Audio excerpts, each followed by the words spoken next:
Hi, a blessed day sa inyong lahat mga kapatid. Dalangin ko na ang bawat sa inyo ay nasa mabuting kalagayan sa mga oras na ito. Tayo ay nasa unang araw sa buwan ng Pebrero. Nabawasan ng isang buwan itong taong 2025. Hingin natin Panginoon ang kanyang patuloy na paggabay sa bawat isa sa atin. Niyaho kayo ngayon mga kapatid, ating pakinggan ang Ebanghelyo sa araw na ito mula sa Ebanghelyo ni San Marcos chapter 4 verses 35 to 41.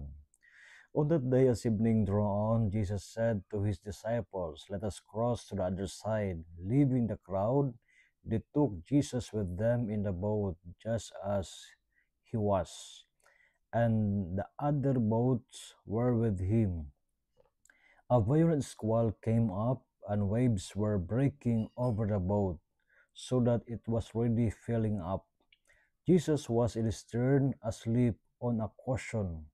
They woke him and said to him, "Teacher, do you not care that we are perishing?" He woke up, rebuked the wind, and said to the sea, "Quiet, be still."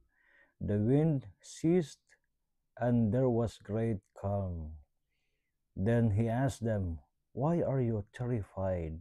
Do you not have faith?" They were filled with great awe and said to one another, "Who then is this, whom even wind and sea obey?" Mga kapatid, napakalagang paalala para sa atin ng ating Ebanghelyo na ang Panginoon ay hindi bulag sa ating sitwasyon, sa ating mga problema sa buhay. He is fully awake.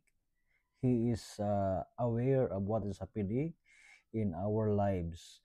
Ang mahalaga sa atin ay laging manalig sa Panginoon, sapagkat ang Panginoon ay laging naririyan at handang tulungan tayo, handang sakluluhan tayo sa mga panahon na kinakailangan natin ang kanyang tulong. Kaya palaguin natin ang ating ugnayan sa kanya upang sa gayon ay magkaroon tayo ng matatag na pananampalataya.